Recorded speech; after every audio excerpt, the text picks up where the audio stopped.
ሰላም ሰላም ፋሚሊዎቼ እንዴት ናችሁልኝ? ደህና ናችሁ ወይ? ከኔ ጋር ሁሉ ሰላም ነው፣ እግዚአብሔር ይመስገን። ሰላም ናችሁ? ደህና ናችሁ? እናንተ ጋር እንዴት ነው? እኛ ጋር ግን ሙቀቱ ሊገለን ነው። ሙቀቱ በጣም ሊገለን ነው እውነት ለመናገር። ከዛ በተረፈ ግን ሰላም ነው ሁሉ፣ እግዚአብሔር ይመስገን። ደህና ነኝ እላችኋለሁ። እና እንዴት ናችሁልኝ እናንተ? ሰላም ነው ወይ? ሁሉ ሰላም፣ ስራ ውሎ ሁሉ ሰላም ከኔ ጋር እግዚአብሔር ይመስገን፣ ሁሉ ሰላም ነው አለን እላችኋለሁ ውዶቼ።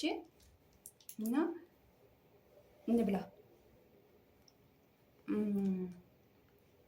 ምንድን ነው ትናንትና በዳኒ ቤት በተለቀቀው ቪዲዮ ላይ ነው። ዳኒ ኤፋ ዴቭ ሆኖ ዩታ ሆኖ የለቀቁት ቪዲዮ ማለት ነው።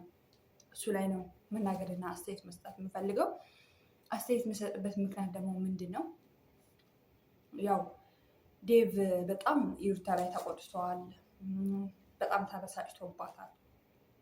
እውነት ለመናገር ምንም የሚያበሳጭ ነገር የለውም።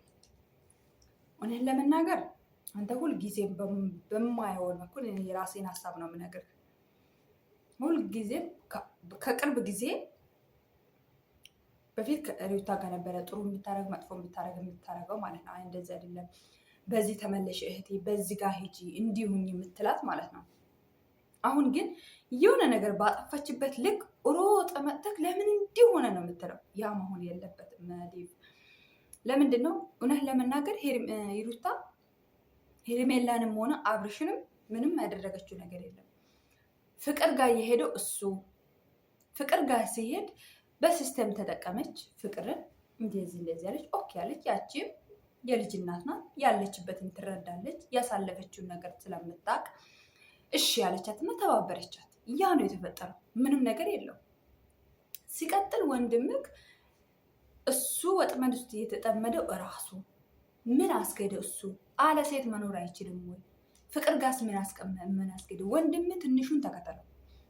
ምን አስገደው ሴት ጋር? እሱ አርፎ አይቀመጥም ወይ? ፈተና ተፈተነ፣ ወደቀ ያለበት ምክክር ትክክልና ትክክል ነው። ሁልጊዜ ኤፋ የሚናገረው ነገር እውነት ለመናገር ትክክል ነው።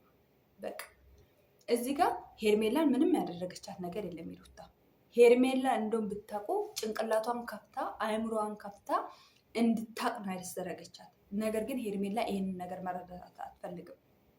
ገባክ? ሄርሜላ አሁንም ብትሆን ሄርሜላን ሩታ ምንም ያደረገቻት ነገር የለም እውነት ለመናገር ማለት ነው። ሄርሜላን ጎደሻት። ሄርሜላ ምን ይቅርታ ተባበላችሁ። ይቅርታ ባደረግም ተው፣ ይሄ ነገር አንወሻሽ። ሚዲያ ሁሉ ዓለም ሁሉ የሚያውቀው ነገር ነው። እሷ አራስ ሆና ተኝታ የልጅ እናት አባቷ የልጇን አባት የነጠለቿን ሴት እንዴት ነው ከልቧ እውነት ከልቧ ይቅር የምትላት? ቀላል እኮ አይደለም። በእሷ ጫማ እኮ አጥልቀን አናየም። በእሷ ቦታ እኮ ሆነን አንቆምም። ለሰከንድ በእሷ ቦታ ቆመን ብናይ ኖሮ፣ በሩታ ቦታ ብናይ ኖሮ እውነት ያማል፣ እውነት ያማል። አንዳንዴ በራሳችን ቢደርስ ብለን ማሰብ ያለብን እንደ ሌላ ነገር እንደ ቀላል ነገር አይደለም። ሄርሜላስ ብትሆን ለሩታ የትኛውን ጥሩ ነገር አድርገላት ነው እሷ ከልቧ ይቀር ምትላት? ሩታ ናት እኮ የተጎዳችው እንጂ እኮ ሄርሜላ ምንም የተጎዳችው ነገር የለም። ሩታ ናት እንጂ እኮ የተሰቃየችው፣ ሄርሜላ ምንም የጎደለባት ነገር የለም። አብርሽን ብታል ሌላ አብርሽ ይመጣላታል። እሷ ግን ሩታ ማለት ልጁን ባየች ቁጥር ባሏ ትዝ ይላታል፣ አባቱ ትዝ ይላታል። ከፍ እያለ ሲመጣ ልጁ ጥያቄ ያለው ለዴቭ ነው የምነግርህ። ልጁ ጥያቄ ያለው ለምንድን ነው እንዲህ የምትሆኝ የምትለው? ወይ እሷ ወንድ አጥታ አይደለም፣ ወይ እሷ ሌላ ህይወት መጀመሪያ አቅቷት አይደለም። ገባክ? ነገር ግን ለምን ብላ ነው እዚህ ጋር የልጅህን አባት እያለ ለምን እሱ እንደሚወዳት አወቀች። ሄርሜላ ከቶ እንደማያነሳ ታወቀች በሲስተም። ያ ለእሷ እንድትረጋጋ ያደርጋታል። ነገሮችን ቀስ ብላ እንድታስብ ያደርጋታል። አብርሃምም ደግሞ እንደሚወዳት እኛም እናውቃለን። ሁሌ ከእሷ ጋር ተካራ ለምንድን ነው የሚፈጥረው? እውነት ለመናገር አንድ ጊዜ ቀለበት አድርጎላት ነበር አይደል? ሄርሜላ ቀለበት እንዳደረገ ለምን ከዛ ወደዛ አልወጣም? ለምን አልወጣም? እውነት ለመናገር ከተባለ ማለት ነው፣ እውነቱን እንነጋገር። ሁሌ የአንተን ወንድም ሽፋን ታረግና እሷን ነው የምታጋልጣት፣ እሷን ነው ወደ ሚዲያው የምታጋልጣት። ቡዜም ሆንክ ዴቭም ሆንክ እውነት ለመናገር ዴቭ ከአንተ እንደዚህ አልጠብቅም። ዳኒ የሚሉት እሱን ተውት። እሱ ማለት ዳኒ ማለት እንደ ባህር ዛፍ ነው። ባህር ዛፍ እንዴት ነው? ንፋስ ሲመጣ ወደዚህ፣ ንፋስ ሲሄድ እንደዚህ ይሆናል። እሱ ማለት እንደዛ ነው። ሁልጊዜም እንደዛ እንደኖረ ነው እድሜ ዘላለሙ። እውነቱን ይዞ የሚተጓዘ ነገር የለም። አብርሽ ወደ አንቺ አልተመለሰም ለምትሉት ነገር ከጊዜ በኋላ ይመለሳል ብላ ተመልሳለች። ገባችሁ? ነገር ግን ሁልጊዜ ሂሩታን አትጩውባት። የሆነ ነገር በተፈጠረ ቁጥር እሷ ላይ አትጩውባት እያልኩኝ ያለው። ቀስ ብላችሁ ቆም ብላችሁ ሰከን ብላችሁ ቤተሰብ ተሰብስባችሁ ለማሰብ ሞክሩ። እሷም አለመናገሬ ይቅርታ፣ ነገር ግን ብናገር ኖሮ ይህን ነገር እንዳደርግ አሰጡኝ። ለዛ ነው ዝም ብዬ በሲስቴም የተጠቀምኩኝ አለች። እኔ ደግፌሻለሁ፣ እውነት ለመናገር ማለት ነው ደግፌሻለሁ። እንዴት ነው የደገፍኩኝ ብትይ፣ አንቺ እውነት እሱ ላይ እኔ አንቺን እንደሚያፈቅርሽ በትክክለኛ ካወቅሽ፣ እንኳን አወቅሽ ተስፋ አለሽ ማለት ነው እንደሚናገረው። በነገራችን ላይ አብርሽ የሚያወራው ሌላ የሚኖረው ሌላ፣ ሁሌም ስናየው ማለት ነው። ገባችሁ? ስለዚህ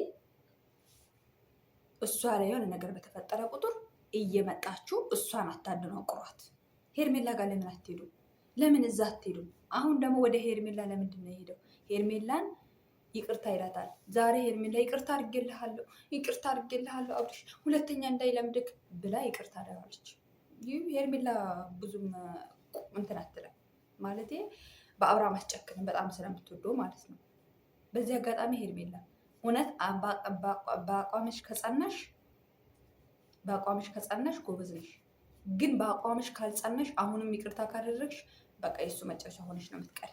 ሌላ ምንም ነገር የለም። ከሱ ጋር እድሜ ዘላለሙን እንደዚህ እየተናታረክሽ ከሩቷ ጋር እየተጣለሽ ከቤተሰብ ጋር እየተጣለሽ እንደዚህ እየነታረክሽ መኖር ፈልጋለሁ ካልሽ ይቅርታ አድርጌለትና እንግዲህ እስከ ኖርሽ ድረስ አብረሽ መኖር፣ ከዛ በኋላ በቃ ነተረክ ነው። ሰላም ያለ ኑሮ እኖራለሁ ካልሽ ደግሞ አቋምሽ ላይ ጽኜ እልሻለሁ ሄርሜላ ማለት ነው። ዴቭ ግን ስርዓት ግን ያዝ። በጣም ገደብ እያለክ ነው። ሂሩታን አትናገርብን። የልጅ እናት ናት። በልጅነት የተሰቃየችው ነገር ይበቃታል። በህይወቷ እስካሁን እየተሰቃየችው ይበቃታል። 10ሩን ሴት ሲያመጣ እንትን ስል ያስተናገደችው ይበቃታል። እናንተ ቤተሰቦችም አትጨመሩባት። እስቲ ተዋት በቃ ልጅቷ ዋይ